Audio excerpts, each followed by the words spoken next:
one in three women in the world in this space will be a survivor of some form of harassment or violence or assault in her lifetime because of her gender. And I challenge the men who were the naysayers that odds are they know someone. They have someone in their family, someone they love, someone they care about, who is a survivor, all probably in silence. And I challenge them that we must stand up, that if they care about their loved ones, if they care about these people, we have to stand up with women as allies and hold each other accountable.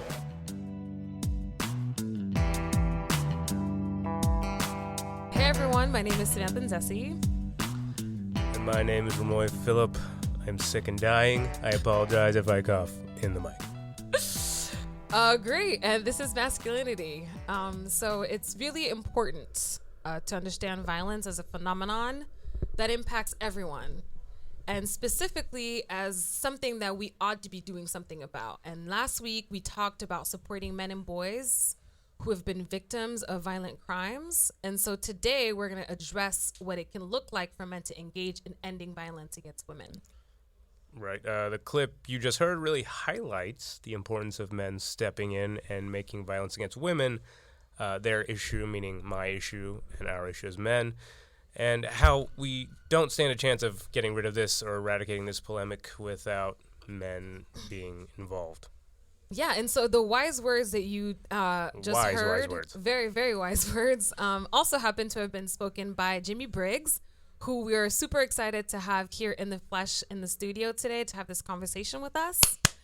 Yay. No applause. So besides being an educator and a renowned journalist, Jimmie, you started the Man Up campaign, which is a movement to end gender-based violence around the world, really. So Jimmie, thank you so much for being on the show. Thank you for having me, both of you. Thank you for being here. So you've had a very rich and interesting career. You've gone all over the world tackling various issues that we could really spend so much time talking about in the podcast. But just want to start with a Man Up campaign. Can you tell us a little bit about that? Sure, absolutely. And thank you both, Sam and Remoy. Thank you for having me here tonight. The Man Up campaign was really born out of a lot of experiences I was having, conversations, without really knowing where they were going. Before starting Man Up campaign with a cohort of colleagues and friends who co-founded it with me, I'd been working as a journalist, as a print reporter, traveling at that point in my life and career, traveling overseas a lot to sub-Saharan Africa, South America, the Near Middle East, South Asia. And I was focusing on, at the time, gender-based violence against women and girls. Previously, I'd done a lot of reporting and I've written a book about child soldiers and war-affected children. Based on what I was seeing and not hearing, particularly from the girls and young women who were drawn to those experiences as child soldiers, I wanted to go deeper into the issue of violence against women and girls, whether in crisis and conflict or in everyday life. And so I was working on a book about sexual and gender-based violence against women and girls globally, including the United States. And I found myself in the fall of 2008, I was on an assignment, a dual assignment. I was doing a written article for Essence magazine. At the same time, I was shooting video footage for ABC News Nightline towards a hope for a piece about sexual assault in the Eastern Democratic Republic of Congo. And also, that was the general frame, but also looking at specifically how the psychosocial, emotional wellness needs of survivors of sexual violence were being, how that was being held, how these women were recovering physically but also emotionally. And in that period, I think it was in October 2008, I was there for 2 or 3 weeks, traveling with a photographer, and I met a young woman who, at the time, she was, I think, 21, 22, and I met her in basically a women's shelter in northeastern Congo. I feel like what a phrase, a women's shelter. And in the shelter were women, it was only women, the only males that were there were boys, children, who had been brought there along with their mothers. And these were women who were war widows. Their partners had been killed or displaced or were missing in conflict.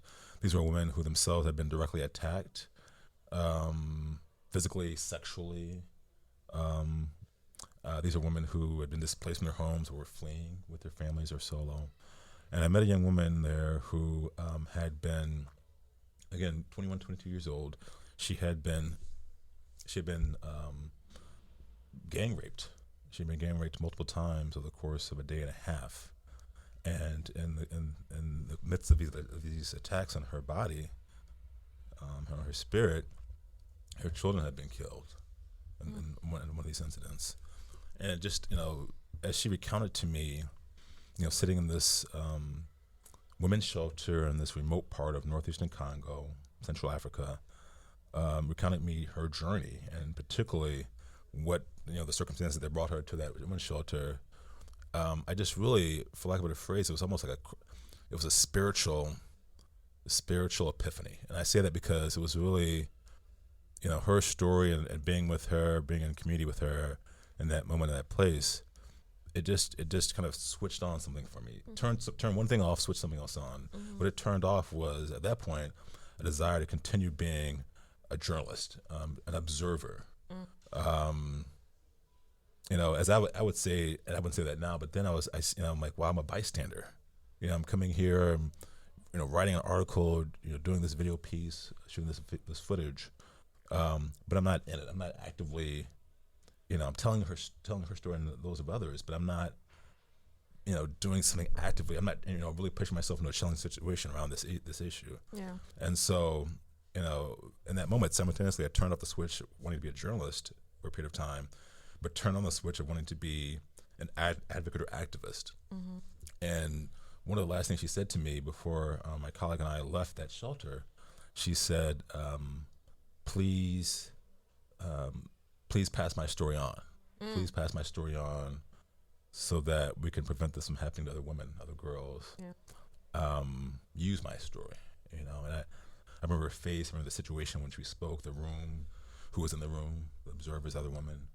But her words and the strength when she mustered to say her words, I won't ever forget. Yeah. No matter how many years pass.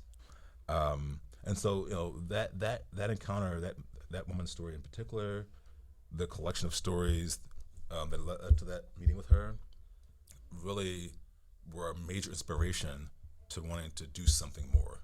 And that something more was Man Up campaign.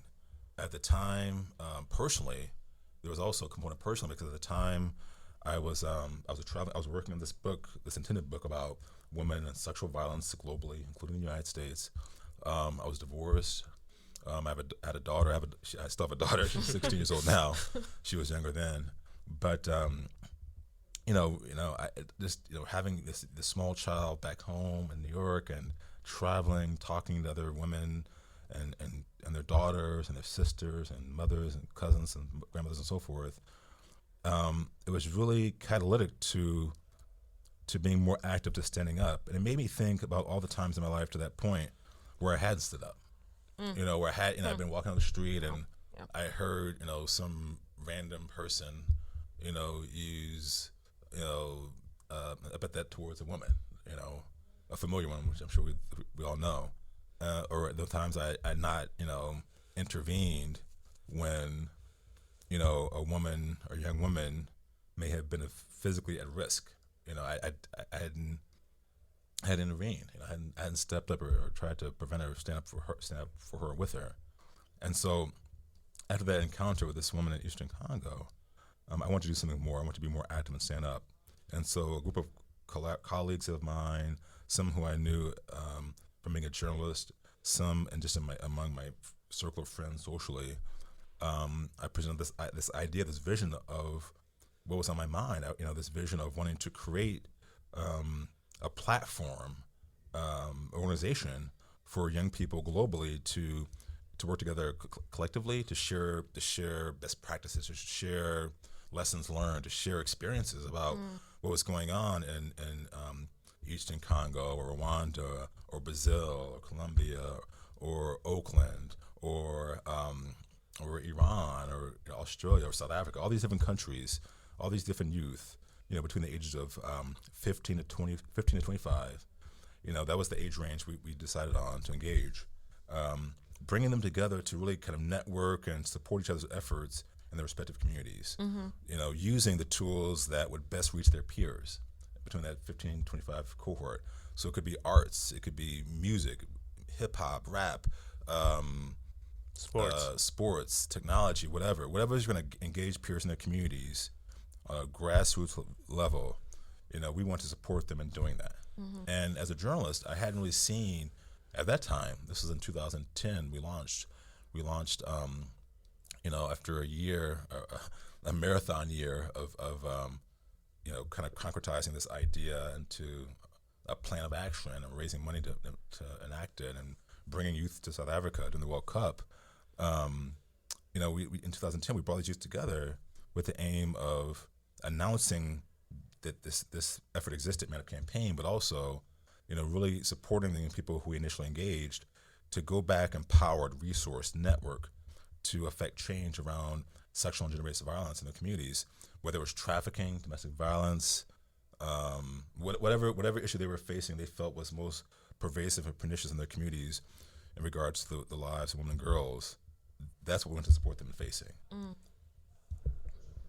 That's awesome, because it sounds like you really got connected to you had everybody connected to what they were dealing with and deal with it themselves. Like they're empowered to do what they see fit for their community, rather than like having a group of strangers come in and be like, this is what you need to do to, eliminate violence against women and like that. Yeah. Well, and the thinking was that, they're coming from these cities or sometimes small villages, and they knew better than I or anyone who wasn't from those places what was going to reach other young people, what was going to create impact and discussion. So it's really, really supporting the grassroots vision, and not coming in with this Western mindset of, we know how to do it best. This is what I learned in this PhD program. You should do it this way. It was like listening, and saying, listening, coaching, helping refine, and then supporting to enact. Yeah. Would you? All right, for real. You said that like having a daughter helped catalyze that, and so on and so forth. But did you kind of always grow up with like a little sensitivity to it? Do you think it evolved slowly throughout time? Do you think, as a young kid, were you ever kind of sensitive to the idea of like the stuff women go through? Having a strong mother and grandmother and great grandmother, but not growing up in a family. I have a younger brother. That's in terms of siblings, just the two of us. But honestly, I don't think I was. I don't think I was especially sensitive. I wasn't a dog. I wasn't out there mistreating women overtly or using misogynistic language or behavior. But I was, I imagine the vast majority of men in this world are. I was apathetic. I wasn't doing anything. I was just a bystander. So I'm very curious about so when you start Man Up, right, you've got, eventually the kids will use their own tools to create whatever they need to create to mobilize and empower people in the community. So when you get there, what do you say to them? Are you like, hey, is gender-based violence, a problem in your community? Do you want to do something? What is the process like? What happens? That's a great question. So the process really, and the process wouldn't have been successful to any degree, especially the degree that it was, without the co-founders. People from Amnesty International, from the arts community. These mainly women actually. A few men, the founding team, but a woman named Karen Robinson from Amnesty International and others. She co-founded it with me, and I think the process was important because what we did the year prior to launching it, so in 2009, as we were concretizing the vision, as we were thinking about programming, as we were thinking about the pitch for funding and resources development, the team was developing an application process whereby young people could apply a request to be a part of this launch effort. So we were working with people, at the UN. UN, what was then UNIFEM, what's now called UN Women. We were working with the State Department. We were working with USAID. We were working with the Organization of American States. Wow. We were working with the World Bank. To really spread the word, to say, these are the countries we want to focus on. can you disseminate this release and this language and this application for people to apply to be a part of it. Wow. And then we'll through an internal rubric, we can narrow it down to a manageable number. So very cool. That's so cool. So how did you choose the countries that you wanted to go in? We were trying to engage the broadest number of countries possible, every continent if possible. In the end, we ended up going with 25 countries. Okay. So That's a lot. we had young people from, so I think the emphasis for 2010 was Sub-Saharan Africa, was North, Central, and South America, Canada, was Europe, was Iran, was India, was Pakistan, was There's a lot of people in these countries, Turkey. bro. Yeah, but we in each of these countries we had teams apply in terms of 2 or more. So from each country, maybe we had 2 people come from. In fact, we had 3 people come to South Africa from Iran, 3 women. So it's like that. Like So representative type exact style. country Okay, got it. representatives, yeah. Got it. Okay. So that made the numbers more manageable. Okay. So when we launched in 2010 in July, at a 2-week launch training effort in Johannesburg for the World Cup, in total we ended up having about between 100 and 125 young people, plus facilitators and staff and so forth. Yeah. How did you? So with the podcast and it being called Masculinity, we're almost assuming that there's a divorce between masculinity or the gender and kind of being male or maleness. Have you is that a part of your approach when you're having this? Like what you've learned to be a man, more or less?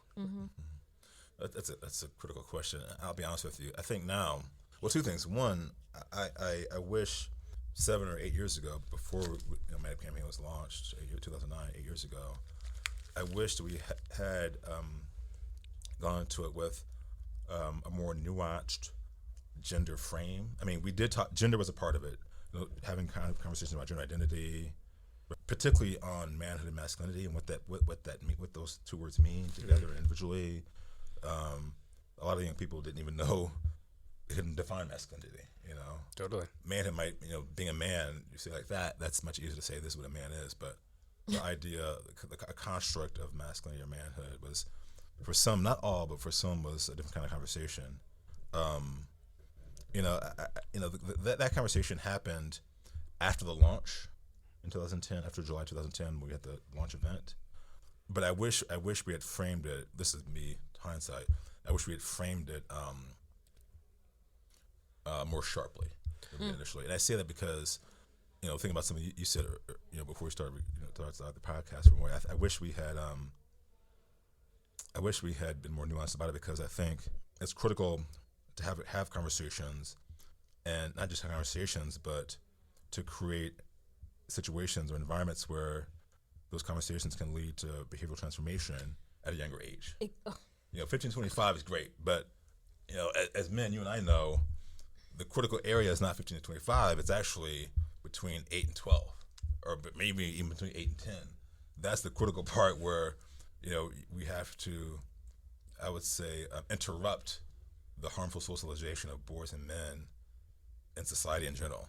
By 15, 25, at that point, we're trying to counteract what we're all carrying inside of us, what we've been told by our families, at church, at mosque, at synagogue, at temple, on the corner, in the court, at school, in the locker room, in school, by the teacher, by your uncle, by your father, sometimes by your mother. All these things. Sure. It's embedded. So then it's just almost like a surgical procedure to remove it, rather than just prevent it from seeding in the first place. I mean, it's so, it's so deeply embedded or conditioned within us. It's almost hard for us to identify that, and I think a majority of people don't, and that's okay.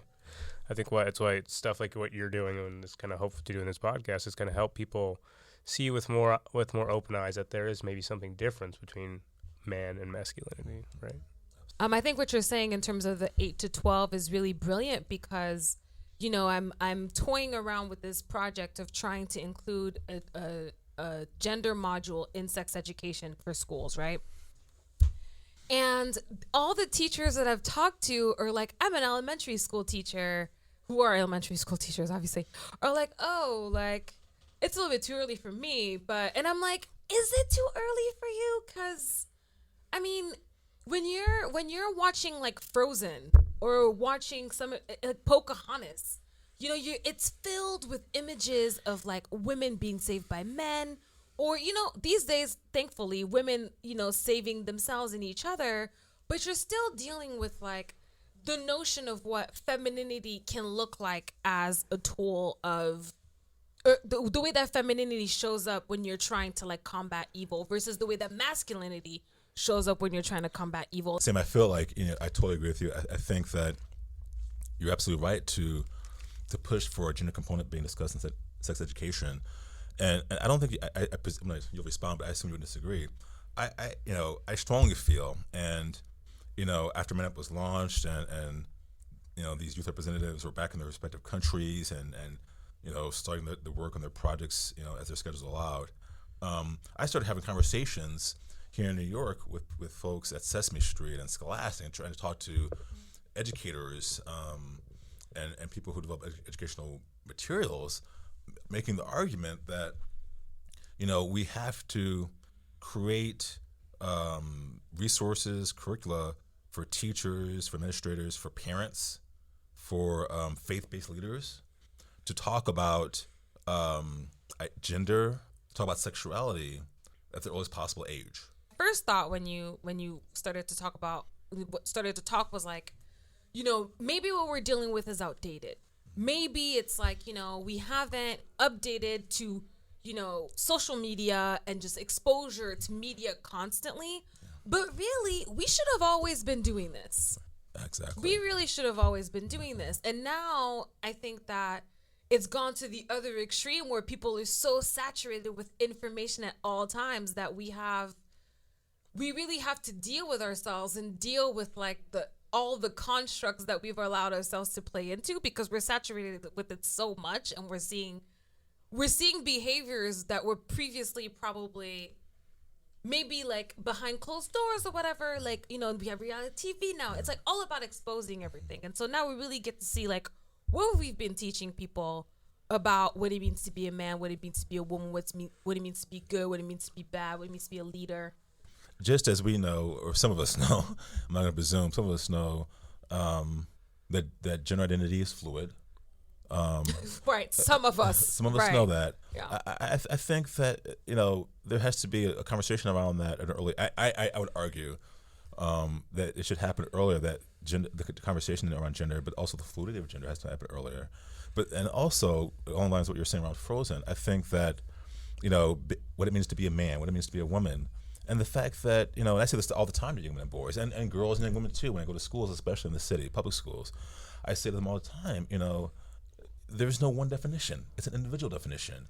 You know, you can be, you know, the gay kid who's uncomfortable or who's shy, or, you know, who's out and proud and embracing, you know, their identity.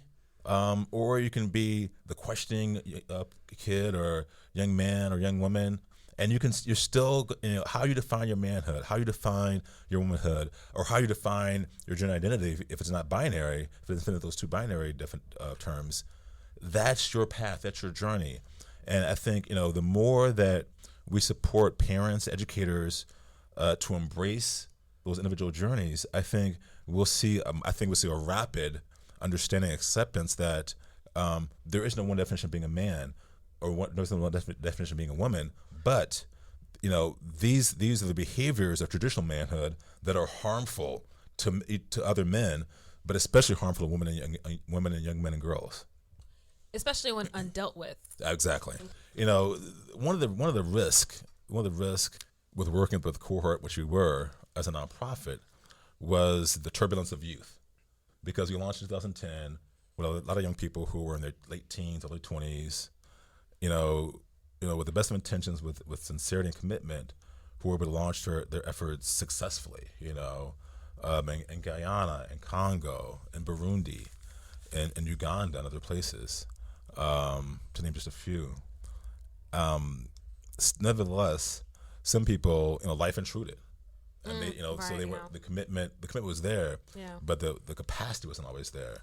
So it was a lesson. It was very much a lesson for all of us, I think, just in terms of so the challenges working with that demographic of 15 to 25 years old, the transitions of that demographic. Nevertheless, the reception was and I think still is overwhelmingly affirmative, positive. The fact that the organization has gone from working with young people, more from a global perspective, now looking more domestically. And I can tell you now, in the past several years with Man Up Campaign, there are partnerships, for example, with Leaders Quest. I'm sorry, with the Lions Clubs International, working in India actually, developing a curriculum to be used in a pilot program to be used in schools, elementary schools in India. Awesome. Working with a nonprofit organization in West Africa and Liberia, working with young people in rural villages who are still dealing with conflict-related sexual violence against women and girls. Working with PBS here in the States to do community screenings and dialogue, creating tools for the classroom based on those community conversations, and really looking to expand its presence not just here in New York City, but in communities large and small across the United States. I think it's the right model to go from global to domestic, because I think the global has offered so many lessons learned, some of which I've referred to before, Sam. Just some of the challenges that were surfaced and the responses to them, I think has given Man Up opportunities to go from global to domestic, have given Man Campaign a chance to pivot and adapt these lessons learned, these best practices, the responses to the challenges. In 2015, I actually started pulling away from Man Up Campaign. I left my role as executive director, and then last year, 2016, I resigned from the board, and that was intentional because I didn't want founder syndrome. I wanted to make sure there was transitional leadership for fresh ideas, fresh perspective, younger blood. It was interesting because 7 years ago, clearly, I was nowhere near the demographic we were serving. I was not between 15 and 25 7 years ago. So I just felt like, 5 years on, I'm further away from the demographic we're trying to serve. And, it's more of a parent-child relationship at that point. Because, at 5 years later, I could easily have been the parent of the younger people in that cohort. So I just wanted to pull back and just create the space for others to take Man Up Campaign in direction or places that I wasn't foreseeing, or they didn't have the capacity to do so. I still very much. I left Man Up Campaign, but I didn't leave the struggle, if you will. I still, whenever it's possible, when I'm asked, or sometimes I don't ask, I'm the one asking, can I come in and talk to your school or talk to your students? So I'm still doing that. I'm still going, when the opportunity arises as appropriate, I'll be on a panel or something like that. What I didn't mention, which is because of my campaign, actually, this happened in the first place. Late in 2015, the city of New York asked me to be a commissioner, to be a member of the city's Commission on Gender Equity. Ooh. So that's in that role as one of more than a dozen commissioners throughout the city. I'm very proud and honored by that. But for me, it was a transition I didn't even see coming. Leaving Man Up Campaign and then being on this commission, and in that role, being able to use that title, that role, to really kind of amplify my voice, to really kind of be more urgent and pushing for conversations like the one we're having, but also having them with women, young women, girls, and boys, and young men as well. Yeah, that's really. What does that mean? That's a dope title, I bro. know, right? I'm like, I know that sounds awesome, but what do you do when you're in that position? Great question. I've been asked that before. We have lulls. Clearly, we have lulls. But one of the things that's meant, besides the periodic meetings, is working in subgroups around issues like public safety or education, immigration, actually, business, around corporate behavior and corporate accountability. Just given my interest and background, my focus has been on public safety and education. So what does a public engagement look like, public dialogue and campaigning, but also even on the commission, what we were talking about before, Samantha, arguing, constantly asking a question, and even taking my own meetings when necessary about how do we have these conversations in schools, And I would love to see almost like won't say a Harlem Children's Home exactly, but this holistic view of holistic experiment of within a community, maybe not New York, but where every sector of the community is committed to gender equality and violence prevention. So you engage faith-based leaders, you engage city government, you engage law enforcement, first responders, you engage places of faith, you engage athletics, you engage healthcare, hospitals, clinics, so forth. Yeah. So that everyone in that community, maybe not every single person, but that every institution is somehow committed to gender equity and equality, both representation and leadership of its organizations, but also violence prevention around language and behavior. Yeah. So we're all holding each other accountable. Yes. That's what it's going to take to really see immediate transformation. But in the meantime, I think we plant seeds, we have dialogue, we keep having dialogue, we go younger and younger and younger as appropriate, making sure that we're changing how young people are socialized into adulthood. I think that's brilliant what you're saying, because what it does is it creates a context for our society where we're all working, where gender equality and the elimination of violence becomes a goal and a norm. Like it becomes, instead of this notion of masculinity that we have now, where like, you're a leader, you take charge, and like if a few people get like, beat up along the way, then that's what it takes. Instead, really kind of getting like, no, actually, we're going to be a responsible society, and we're going to come at it from all sides, because this is what we all deserve to be operating in. Mm-hmm. So, absolutely, I totally agree with you. I agree with you, Samantha. I mean, I just, it's interesting because and I know I'm not the only one. I mean, you clearly as well have the same thoughts. I really wish that we could. I look forward. Hopefully, I live long enough to see the place where, it's not just lip service. That we're actually, as a community, as a society, not just talking about actions or laws that are so high level that they trickle down, but that we're actually committed to the protection and equality of women and girls' lives. Yeah, like as a way of life, not just as like. Exactly. We're going to do these things and put this stuff, and then by the time you trickle down, there are like thousands of loopholes that you can exploit. Absolutely. You talked a little bit before about war and rape as a weapon of war, and the ways that you saw like also children soldiers kind of being exposed to that life, and also a lot of times being charged with performing those kinds of heinous acts. So I just wanted to kind of like find out a little bit more from you, like if you could talk a little bit about that and what that was like and what you learned. Absolutely, no problem, Samantha. I mean, it was it's funny because my daughter, she's now 16.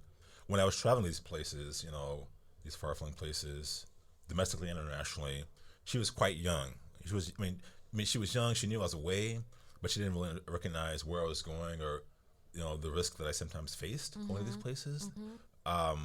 She just felt the absence, and now, I don't think she's read my book yet. Actually, on child soldiers, I think she should soon. That's but Innocence Lost. Yeah, my book on child soldiers and war affected kids, Innocence Lost.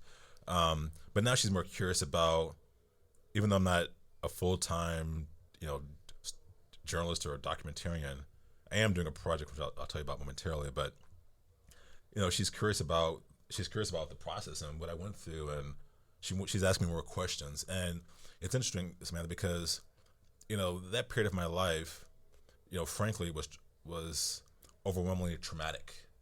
And I say that because, I'll be honest with you. Sometimes I wonder if I was actually built to do that work. Maybe I was on a certain level. I always said I always felt like I was too sensitive. As a little when I was growing up, I was a loner. I was shy. I'm still both those things to a degree.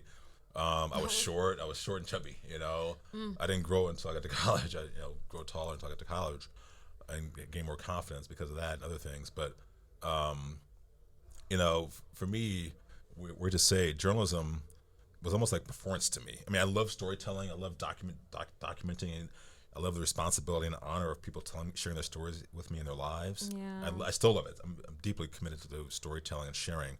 But journalism allowed me to be, quote, Jimmie Briggs, unquote. I could be confident. I could be hard charging. I could be fearless. I could be pushy and insistent and focused and determined. All those things. Sometimes I was reckless even, and but still, it was a performance on a certain level. The things I saw. So perfect. The things I saw, the things I witnessed, some things that happened to me. It changed me more than I realized even today. And it's been a while since I did that type of work. Actually, it was painful. It was traumatic, and frankly speaking, transparently speaking, Samantha, it led to not only the dissolution of my marriage, but also threatened, my relationship with my daughter, because I was away so much, and I was always, when I was here, I was here. I was a full-time father. I was very, very present, very much, very close, in fact. But when I was away a lot, and those integral years of her early childhood, and that I can say that is a deep regret I have. That time away from her. I think now I've been blessed to reestablish a stronger relationship with her, maybe because of that, in spite of that. We're very close. And ironically, she herself wants to be a filmmaker and do documentaries and feature films and tell stories. So I feel like there's some kind of karma in there for me, to have to go through that now with my daughter. As an African American man, I feel especially blessed to go to the places I did. Because it really, I think, honestly, Samantha, I haven't said this to too many people, but honestly, I think the experiences I had in Rwanda post-genocide, in Eastern Congo, in Northern Uganda when the LRA was abducting kids to fight, in Colombia, in Sri Lanka, in Afghanistan, in the West Bank Gaza Strip, in South Sudan, the refugee camps. I mean, those experiences really still inform how I view my condition, my place in this society, in American society. They still infuse it because, I feel blessed. I feel blessed to have the opportunity to be informed by all that. Those breadth of experiences are inform how I see my situation here in American society, from a deeper, broader perspective than I might have otherwise if I hadn't gone to those places. Right. Yeah. So I mean, basically, like it's really kind of it's enriched your context in terms of understanding your place in the world, in terms of understanding other people's places in the world, and like what it means for you to be able to do this type of work, what it means for your daughter to not have been inspired to be able to also kind of tell stories, and also for all the lives that you changed really through the Man Up campaign, like contextualizing it for them, right? Like actually having a situation where you can have people travel from their various countries to have this conversation at the World Cup. I mean, that's unbelievable. And I mean, I one of the things actually that you said that, and I know we were talking about something, but one of the things you said about like the performance of Jimmie Briggs, as like a journalist and documentarian, while really underneath there was like no, like I'm too sensitive to do this work, but putting on the persona kind of allowed you to charge forward. And then there's like this wrestle that you had where it's an amazing, incredible thing that you did, and then also there are some personal things with your own family that you see were impacted because of that behavior, which I find really, really interesting. And like yeah, absolutely, Samantha. I mean,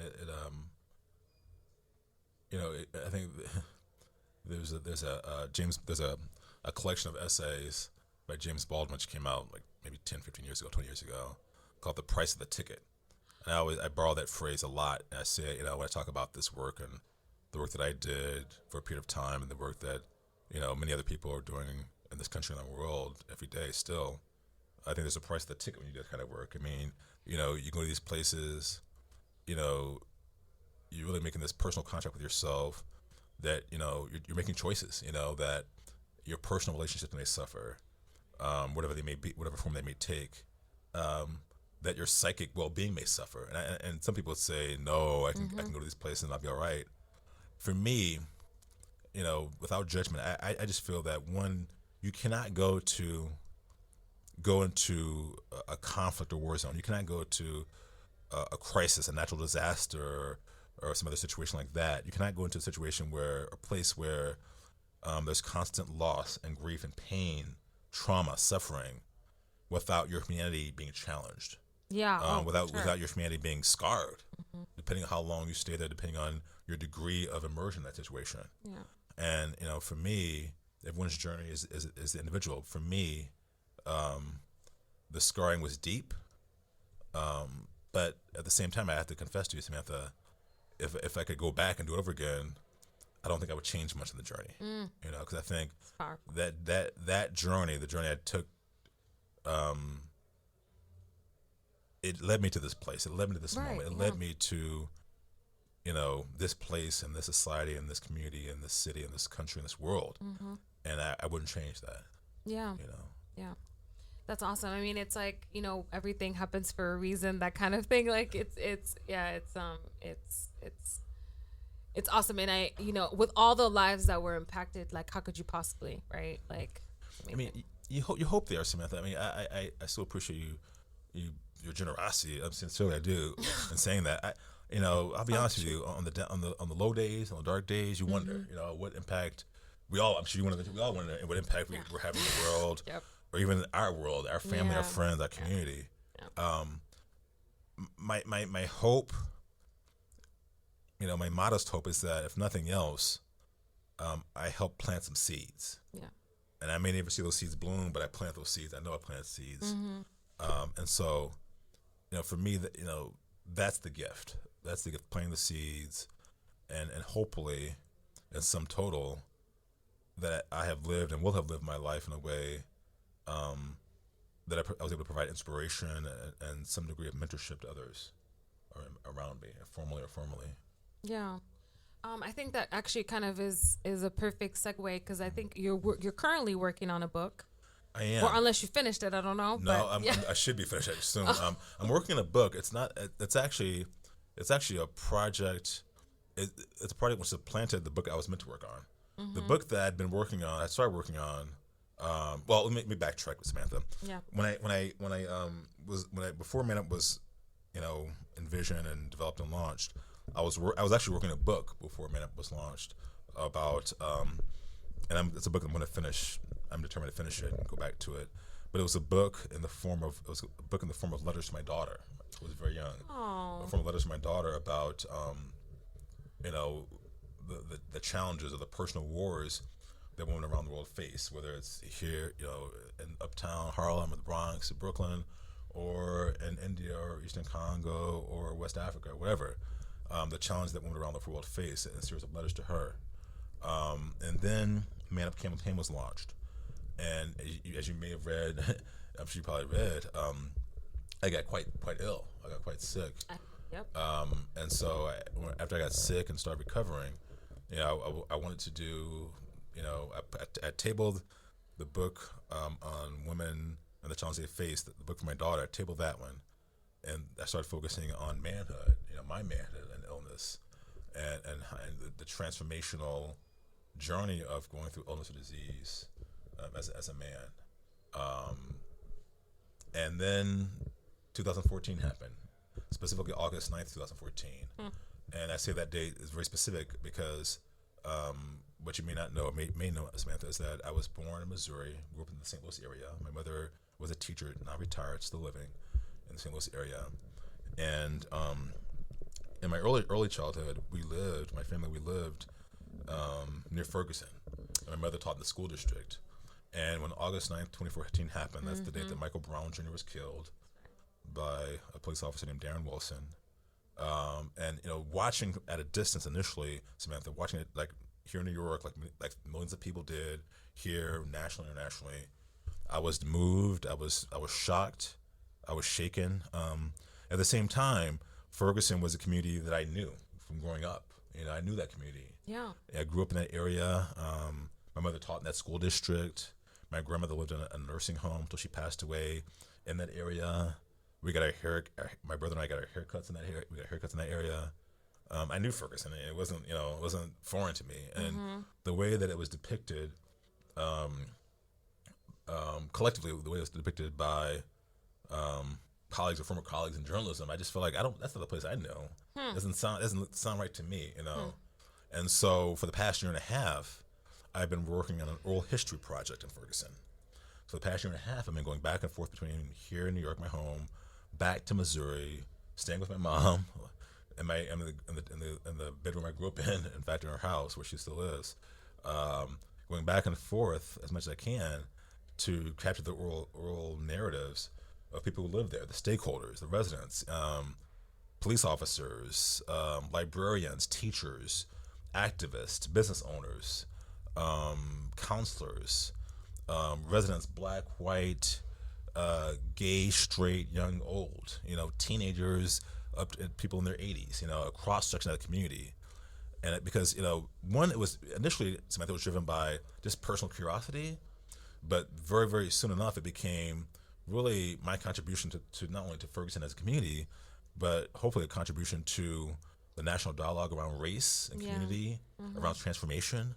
Because what I've seen over the past, year and a half, almost 2 years, Samantha, away from the spotlight, the fires are out. When the fire goes out, people leave. Yeah. Who's left is the people who live there. They go through the ashes. So the residents, the people who live there, they're going through the ashes. Everyone else is gone. But, the people who live there, who were invested in that community before August 9th, 2014, the majority of them are doing the hard work of trying to recover, trying to reconcile, trying to learn from each other, trying to grow, trying to heal, trying to evolve. And that's really what this project is about, telling the story of what happens after the fire goes out, after Michael Brown's killed and the protests happen and Black Lives Matter catalyzes the movement. I almost liken it to what happened in Selma after the march. After the march of the Edmund Pettus Bridge, what happened? What happened to Selma after that? What happened to Ferguson after that? But also really kind of using this opportunity to talk about race and community and healing and the burdens of history and trauma in a way that we're not really talking about nationally. Yeah. And so this project it'll come out as a book in 2019. It'll actually come out August 9th. It'll come out in August 2019. So it'll be the fifth 5 years since Michael Brown Jr. was killed. Yeah. Oh, I can't believe it's already. It'll be 5 years in 2019. And so, but it's interesting, Smith. I'm still bringing in that gender lens to it because I'm still thinking about his death, but also thinking about, Black masculinity and manhood in Ferguson and Baltimore and Cleveland and Staten Island and so on. Looking at that Black masculinity and manhood and the threat it poses, the burdens of it in today's times, and also the lives of Black women and girls. I mean, we talk about, you talk about Black Lives Matter and Michael Brown's death. We forget the Sandra Bland's, the Rekia Boyds, and so I feel like, it has to be. We have to include women of color, Black women, because as you know better than I do, Samantha, without Black women, the movement would not even be alive. It would not have been birthed. It would not be to the point where it is today. I mean, I could take off on that. I could take off, podcast. But for the sake of this conversation, we're gonna. We'll talk about that offline. Yeah, exactly.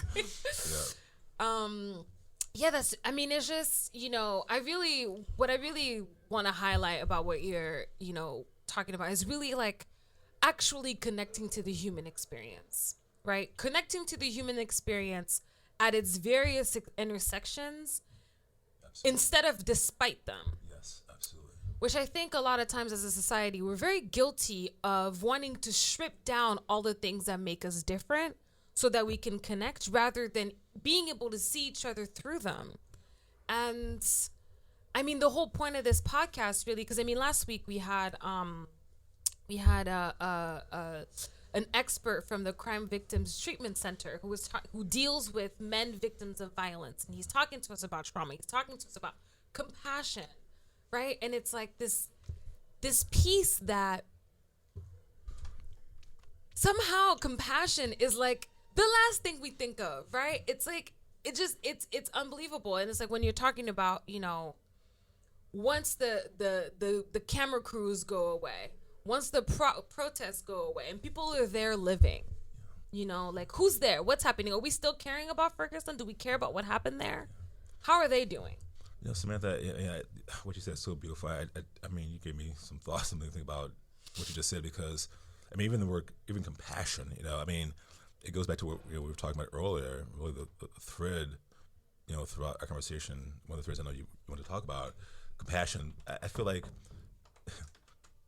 the ideas, you know, the words we use when you talk about gender and identity, especially masculinity and manhood, because compassion is not often, when you talk about masculine and manhood, even the organizations that, you know, without judgment are doing, working with young men and boys around mentorship and healthy manhood, as they would describe it. Yeah.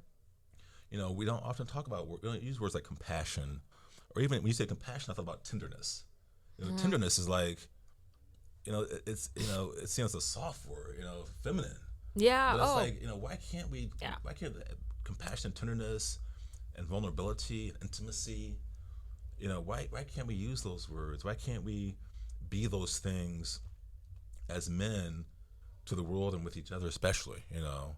And it's not a statement about our sexuality or our sexual behavior. It's just a statement about our humanity, what connects us, you know? I think you're right about compassion. You know, it's so critical. Calls of action, I think, you know, the ones that I would offer, very simple, very straightforward. First, talk. That's simple. I think there's so much, I guess as a journalist, as a storyteller, I'm such a huge advocate of us being transparent and revealing our truths, sharing our stories, sharing our journeys, telling our journeys. I think it's critical that, just in saying that made me think about an exhibition I saw out in LA several years ago at the Getty Museum. I forget the photographer, but in his artist statement, one of the lines, which I'm paraphrasing here, he wrote, every tragedy demands to be recognized, to be honored. And I think that we all have our individual tragedies and our successes, our lessons of survival, whatever manifestation that takes. And I think, you know, we have to share those with each other. We have to find, in sharing our stories, telling our stories, we find our common humanity, our common fears, our challenges. And I think particularly in the frame of manhood, of men, we don't do enough of that. So the first call to action is talk. Whether it's the barbershop, on the court, after a game, wherever your safe is, talk about manhood. Talk about, I'm not saying let's have a conversation about manhood, I'm saying, but talk about, you know, some aspect or something, some real life challenge or issue or triumph that, you know, connects us to our brothers of all ages. The second thing I think is really an iteration of the first call to action is talk. I think that those talks have to be intra-gender and intergender, because I feel like men and women and individuals of other gender identities, we don't talk amongst ourselves. We don't talk with each other. We don't share with each other, and so it becomes very easy to otherize folks. I'm not that, or how could they be that, or feel that way, or that's not how you're supposed to be as a blank, because I'm a blank and a blank doesn't act this way or say these things. It's like an opposition or a defense. Absolutely. Yeah. Absolutely, Samantha. Another thing, the third thing, call to action, I would think, is we have to develop resources, overcoming our fear or facing our fear, getting through our fears. We have to develop resources and tools for our young people. Because, you know, I think Man Up campaign very much as I would fit in this category, but I would say a lot of the better known efforts in this city, in New York, in this region, nationally, even internationally, the best known ones, unfortunately, including Man Up campaign, are responsive. We're responding to violence. We're responding to things that are happening or happened. I think we have to shift to a prevention mindset. You know, why wait until a woman is assaulted or attacked or in an abusive relationship or disenfranchised educationally or professionally, why can't we, have these conversations? Why can't we teach, develop programming and models that work with children progressively from pre-K up, so that it's not just a one-off conversation, but it's a conversation that's seated in early childhood, but continues throughout their lives beyond high school, college, and to the world. Because I think until we have that framework, we all as a consensus agree to that. I think we're always going to be on the defense, responding to things, or look what's happening on college campuses, university campuses nationally. We're responding to things.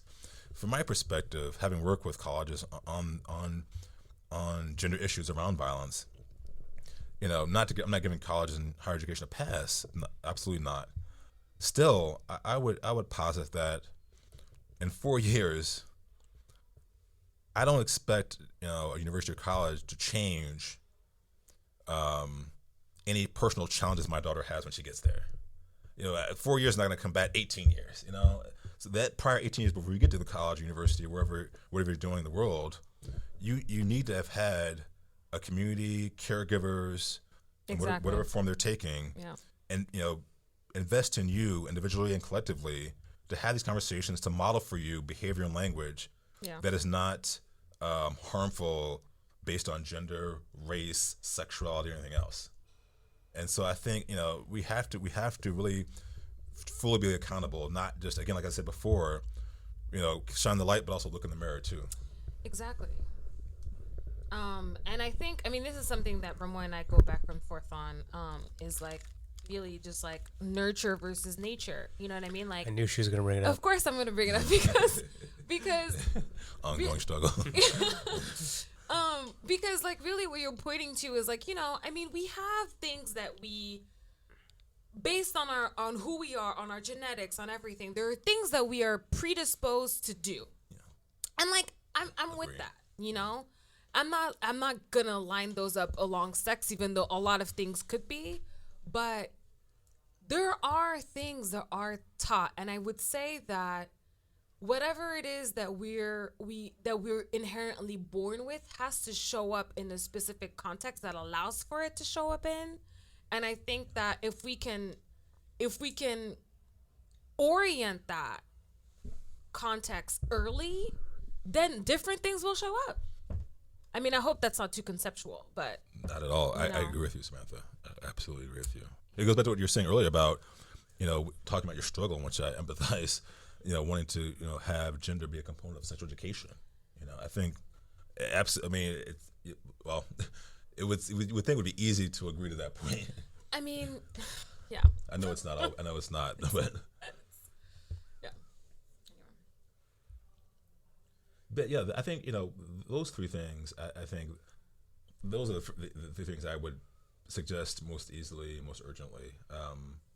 I guess the last thing is, the individual journey. I think in our everyday lives, as I mentioned before briefly, you don't have to go out into a stage on a panel or lecture or in a public space, or even write a piece, a blog post necessarily, a published piece in a paper magazine. I think in our everyday lives, there are infinite number of moments where we can see change. Yeah. Pulling the young brother or the adult man aside, in a way that's not threatening, and saying, kind of seeing the question about why certain behavioral language was manifested, or when the opportunity arises, having a conversation over dinner or at breakfast or after Bible study, talking about gender and sexuality. I think, there are moments that we don't seize upon that are non-threatening to people's sense of place or sense of self that we don't take. Yeah. And I think, one of the things I would urgently argue for, because I see it all the time, I experience it myself, is a firm transformation. And by that I mean, I'll give you an example. When I first, even before Man Up campaign was manifested, I can't tell the number of people, friends, colleagues, professional contacts, who would half jokingly, or not joking at all, question my motivation. Like somehow I was talking about women and gender because I'm trying to ingratiate myself with women, or I'm trying to, get hooked up or whatever, it would be shocked. That happened a lot, actually. And talking with younger woke men. feminism. Yeah, exactly. It's like somehow I must have an agenda beyond, beyond justice. Somehow I must have an agenda as a father of a daughter, as a son of a mother, as a grandson, as a citizen of the world. Damn. I must have an agenda for caring about women and girls and their condition.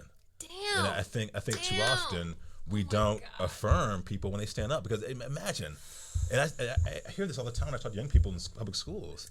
They feel what I'm saying. They feel the conversation we're having in the classroom, but they have to go back to the corner. They have to go back to their project. They have to go back to their apartment or house or whatever. And there's no easy affirmation. No one's saying, "You're right." You more often than not, it's like, "Why are you talking that way? What are you talking about? Are you a punk? Are you soft? Are you a sissy? Whatever." Like it's hard. That affirmation doesn't come easily. Yeah. Whether it's from a man or a woman in that person's life. And I think we have to affirm when we see it, when we hear about it, we have to affirm young people, male, female, other gender identities. We have to affirm people of other gender identities. We have to affirm them when they stand up and have accountability. To close out, Jimmie, we just want to say a profound thank you for coming and for really breaking it down for us on so many different levels, like the Man Up campaign, the everything you've seen overseas in terms of war, in terms of violence, and then now it's your work with Ferguson, and I'm sure much more. Just really inspiring to see you standing up and encouraging others to stand up and providing a space for them to do that. You're doing all this work. Do you have anything last to plug, or is there anything coming up that you're really excited to get out there? No, I can do this on podcast, off podcast. I just want to thank you both. Sincerely, I'm glad we could make this happen, and I just, want to do what I can to support the podcast, because I appreciate you all, doing it. Doing the work. Yeah, thanks for listening, everybody. On the iTunes, you can subscribe, so please be a subscriber. Give us 5 stars and none less. Thanks for the one review we've already got, which is huge. Shout out to my friend Chris Alexander. I know that was you. You're awesome. Shout out to Mr. Chris. I didn't know your last name was Alexander, but now I do. You can holler at us on Twitter at Mask, MASKULINITYPODCAST, Masculinity Podcast. And don't forget, also Facebook. Like us on Facebook, and you can stay up to date. And the Facebook is at Masculinity Pod. That's right. And we'll be sure to also be putting some links to Jimmie's amazing work on there so that you guys can stay up to date. So, thank you. My name is Samantha and Remoy. My name is Remoy Phillip with the broken coughing voice, and thanks to sexy Jimmie's voice, and made up for my crappy coughing voice. And this has been Masculinity. Thank you, and see you next week.